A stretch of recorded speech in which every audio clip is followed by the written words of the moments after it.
हुए हैं। अब किसान आंदोलन के 106 दिन हो चुके हैं शायद, और 300 से ज़्यादा किसानों की मौत हो चुकी है। इस सभी को सामने रखते हुए किसान आंदोलन से जुड़े हुए तमाम नेता उन्होंने शायद ये डिसाइड किया है कि 5 राज्यों में जो चुनाव हो रहे हैं वहां जाना है और वोट की चोट बीजेपी को कैसे पहुंचे उस पर काम करना उन्होंने शुरू कर दिया। आज वो कलकत्ता में हैं हमारे साथ में। वो बताएंगे कि क्यों किसान आंदोलन अब वोट की चोट की राह पे चल चुका है। सबसे पहले वो बताएंगे, फिर हम बंगाल से जुड़ी हुई कुछ और भी चीज़ों पे थोड़ा सा और बात करेंगे, लेकिन वो क्यों चले हैं वोट की चोट की राह पे। शुक्रिया। देखिए, ये सरकार बीजेपी की केंद्र सरकार, मोदी सरकार और कोई भाषा नहीं समझती। ये सच झूठ की भाषा नहीं समझते। इन्हें झूठ से कोई गुरेज नहीं है, सच से कोई लगाव नहीं है। ये न्याय अन्याय की बात इनके कान में ही नहीं आती, शायद इनकी आत्मा में नहीं घुसती है। ये संवैधानिक असंवैधानिक का अंतर नहीं जानते हैं। ये नैतिकता अनैतिकता से तो ऊपर उठ चुके हैं।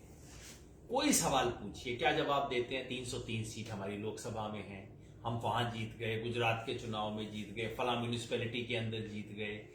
हर बात का, हर तर्क का उचित है, अनुचित है, झूठ है, सच है, नैतिक है, अनैतिक है, एक ही जवाब है, साहब हम इलेक्शन जीत गए। तो अब किसान क्या करे?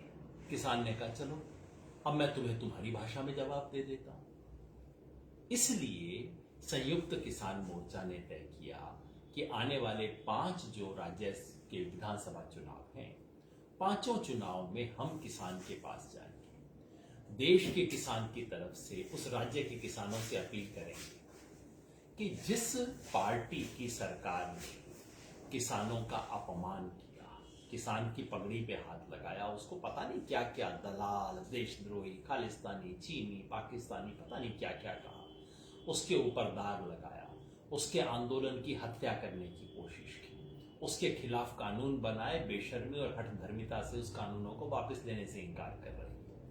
आज तक इस देश के, शायद दुनिया के सबसे बड़े किसान आंदोलन की तौहीन करने की कोशिश की, दमन करने की कोशिश की, उस पार्टी को सजा दो। सजा कैसे दो ये वोटर तय करेगा। हम ये नहीं कह रहे, ना हम अपना कैंडिडेट खड़ा कर रहे, ना हम किसी पार्टी का समर्थन कर रहे, ना हम रिकमेंड कर रहे कि किसको वोट देना चाहिए। बस हम एक चीज कहते हैं, बीजेपी को सजा दो, क्योंकि आने वाले समय में हर पार्टी को यह सबक मिल जाए कि किसानों से पंगा लेना भारी पड़ेगा। किसानों से पंगा लोगे तो इस देश में चुनाव नहीं जीत सकते। जी, मैंने और भी किसान नेता से, बलबीर जी से भी बात की है, कल भी कुछ लोगों से बात हुई। मैंने एक बात कहा था कि बीजेपी आज के डेट में पूरे दुनिया की सबसे बड़ी पार्टी मानती है, उनके पास पैसे भी हैं, तो पावर, पैसा और प्रोपेगेंडा, ये सारी चीज़ें उनके पास में है। इस बीच में किसान आंदोलन या किसान आंदोलन से जुड़े हुए लोग जो बंगाल में अपनी कोशिशें कर रहे हैं वो कितना कामयाब होंगे, और आम लोग, किसान लोग हो सकता है आपके सारी चीज़ों में शामिल हों, लेकिन जो आम वोटर्स हैं या मिडिल क्लास, एक मिडिल क्लास का बड़ा मामला रहता है, इलेक्शन में भी मामला रहता है, वहां तक कैसे पहुंचेंगे, ये कितना बड़ा चांस। जी, इस आंदोलन की जब शुरुआत हुई, जब हम दिल्ली आए, किसी ने कहा था कि हम 10 दिन भी टिकेंगे। लोग कहते थे 2 दिन, 3 दिन, 4 दिन। किसी ने कहा कि 100 दिन से फालतू टिकेंगे। इसी तरह से 26 जनवरी के बाद टीवी चैनल पे तो घोषणा हो गई थी कि खत्म हो गया आंदोलन, अब लोग घर जाएंगे। क्या वैसा हुआ? इस आंदोलन ने हमेशा वो किया है जो लोगों ने असंभव बताया है। इसी तरह से चुनाव में मैं कोई ये दावा कर दूं कि सिर्फ और सिर्फ हमारे आने की वजह से बंगाल के चुनाव का निर्णय हो जाएगा, वो तो गलत बात है। सिर्फ और सिर्फ किसान भी फैसला नहीं कर सकते बंगाल के चुनाव का। सब तमाम तरह के लोग हैं, मजदूर हैं, खेतिहर मजदूर हैं, व्यापारी हैं, मिडिल क्लास हैं, सब लोग हैं। लेकिन आप सब जानते हैं कि ये चुनाव, खासतौर पे बंगाल का चुनाव, लोग कहते हैं कांटे की बिल्कुल नोक पे है।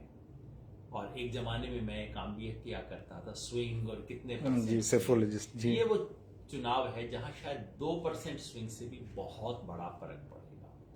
तो मैं ये कह दूं साहब हम पूरे चुनाव का फैसला करेंगे, गलत बात है, लेकिन 1-2% हम फर्क डाल सकते हैं, इतनी क्षमता तो है।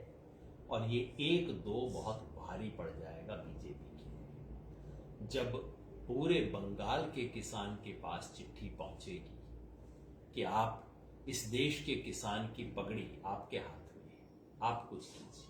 मुझे यकीन है किसान एक बार ठिठक के सोचेगा और जो यहाँ पे जिस तरह का प्रोपेगेंडा किया जा रहा है उस प्रोपेगेंडा के असर को कुछ हद तक ये रोकेगा।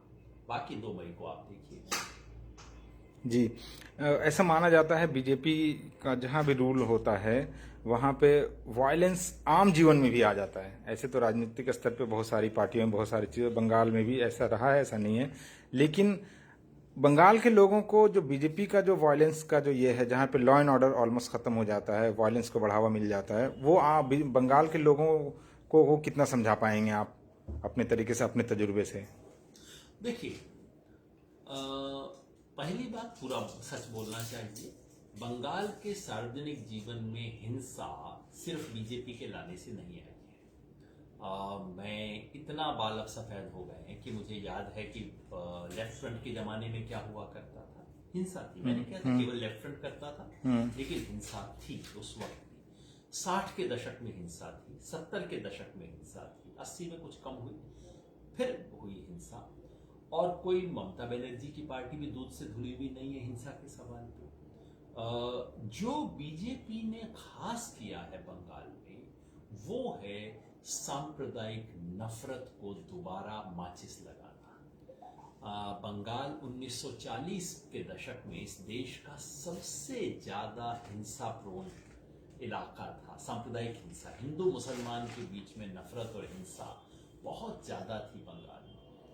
और पिछले 40-50 साल की ये उपलब्धि मैं जरूर मानता हूं और मैं व्यक्तिगत रूप से लेफ्ट को इसका श्रेय जरूर देता हूं कि उसने सांप्रदायिक हिंसा और नफरत को, डिवीजन को कम किया बंगाल में। लेकिन बीजेपी तो बिल्कुल खुल्ला बंगाल को वापस 1940 के दशक में ले जाना चाह रही है, जो बहुत बेहद खतरनाक किस्म की चीज है।